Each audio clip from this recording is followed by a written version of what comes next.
Hi Peter, remember me? Deirdre. I married you after you left Wilma. Shakespeare once said, love is blind. Looking back at our wedding photo, I now know that to be true. That's unkind. Okay, next one. Hi Peter, we got married. You asked me how often we should have sex. I said infrequently. You said, is that one word or two? Best wishes to you and your new bride. Signed, Mildred. Mildred? Weird. Hi Peter, we married quite young. You got itchy feet and left for Europe. Last I heard of you was when you tried to smuggle 10 kilograms of high-grade heroin across the Turkish border. You got caught and thrown into a Turkish jail for 3 months. This is a true story. I know this story. You were a talented man, and probably your greatest talent was being able to make a noise out of your bottom whenever requested.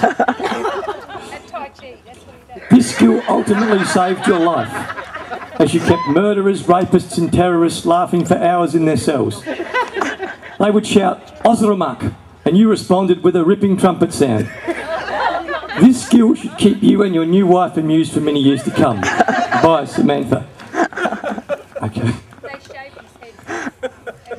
Did I shave your head? No. It's a true story. What the heck?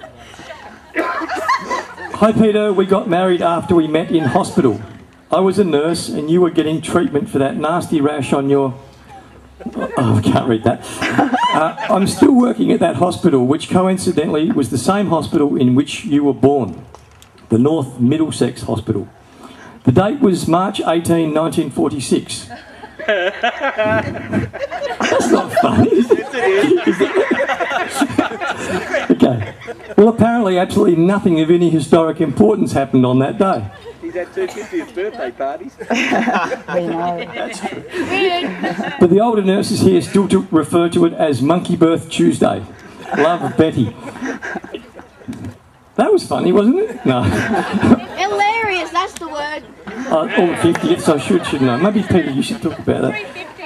Okay, they say a best man's speech, or my best man's speeches for dummies book said, best man's speeches shouldn't last any longer than the groom can make love. So we're already way over time.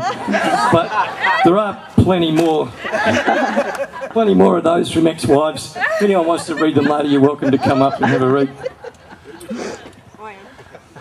So as you can see, Peter's had his way with the ladies. They like him, his charm and his wit, etc.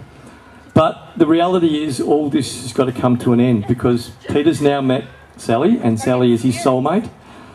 So together they form a team that is to the exclusion of all other people. So this brings me to a reasonably awkward point in the afternoon. I've been suspicious of this for quite some time actually. I think that there may be a young lady out there who has a key to Peter's place. And if so, I think now would be a good time to bring it back. It'd be cathartic, it'd be formal. So I think Peter's days are over playing up. So if anybody out there has a key to Peter's place... Sorry, Pete.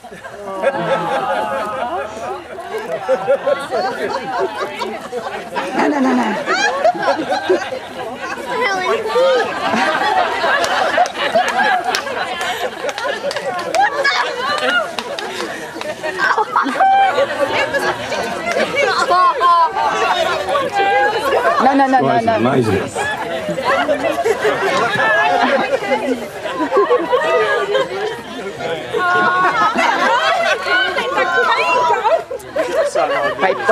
Wait, Vince.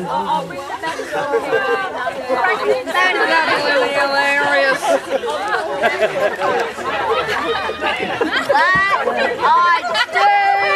What are you doing up here, Vince?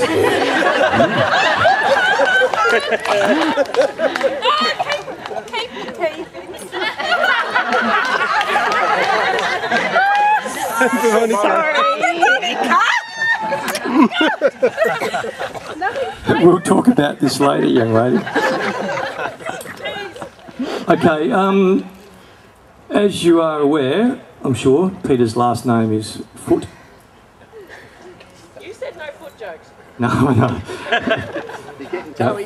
Now, of course, Peter and Sally are together, married. That makes 2 foots.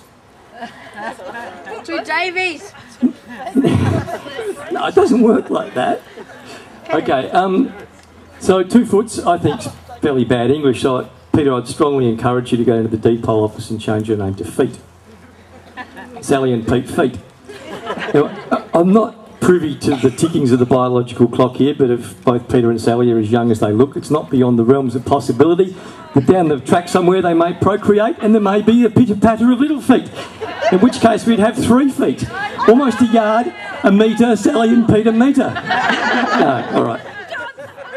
Anyway, we don't call Peter Foot, we call him Peter the Magnificent at Tai Chi. We know that Peter probably gave himself that name, and I think he did it tongue-in-cheek, but none of us get the joke. We take it seriously. We think Peter is magnificent. And these are my words. I think he's one of the most special people I've met. He's a very kind man. He's very generous. And, and we think he's really magnificent. And, of course, now he's met somebody who mirrors those qualities in Sally. So they're a wonderful couple. You're holding hands still? No. Back holding hands. Now, as you can see, they're holding hands. Peter, what I really did that for was so that you could experience for the last few minutes of your life what it's like to have the upper hand. Anyway, I'm out of here, but before we do, I'd like you all, if you could, to charge your glasses. And if you could be upstanding, if you can manage that.